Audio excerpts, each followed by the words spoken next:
This is Matthew 5:10.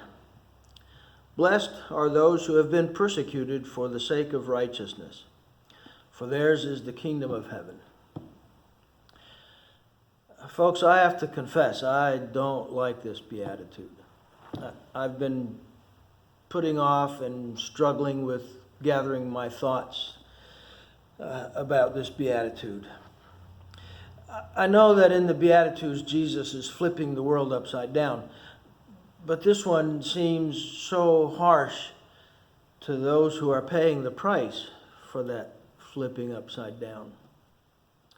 I've told our congregation several times that in the last 100 years, more Christians have died for being followers of Jesus, just for being followers of Jesus, than in the last 2,000 years put together. And that hatred seems to be growing in intensity daily. On the news, you hear all sorts of conspiracy theories about today's news and events. Some of those are just outlandish, crazy, but some of them make you want to stop and think, maybe. There is a conspiracy, and it's been going on since Lucifer and his fellow angels revolted in heaven. Can you imagine? In heaven, revolted in heaven. Since that time, there's been a battle between good and evil, between light and darkness. Earth is the battlefield, and people are the prize. The news of today isn't driven by any human conspiracy, but it is the outplaying of a spiritual conspiracy, a battle going on behind the scenes that we don't even see.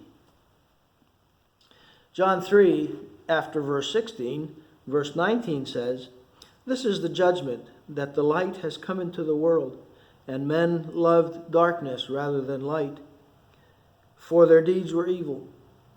For everyone who does evil hates the light and does not come to the light, for fear that his deeds will be exposed.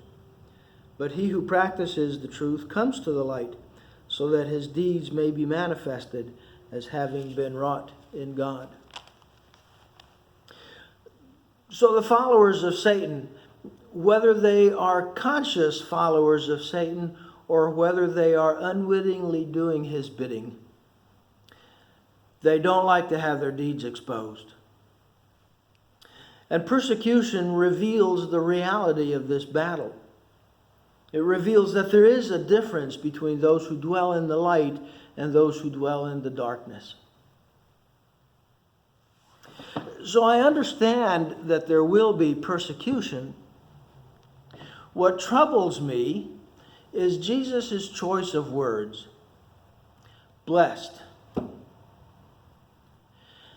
I could accept it if he had said, heroic are those who are persecuted.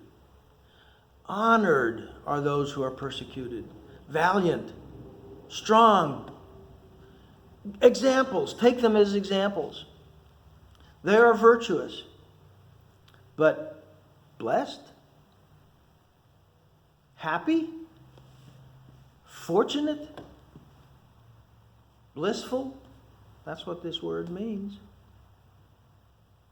It seems, well, this is going to sound blasphemous. It seems almost cruel and insensitive on Jesus' part. Look, if you're expecting me to bring some resolution out of this in the last minute, I'm going to disappoint you. I'm still struggling to accept this beatitude. It helps me a bit to remember the promise at the end of this. Blessed are those who are persecuted for righteousness' sake, for theirs is the kingdom of heaven. And I remember that the kingdom of heaven is not real estate. It's not dirt. It's not colored pictures on a map. It's not even soaring cathedrals or little country churches. It's not even the institution of the church itself.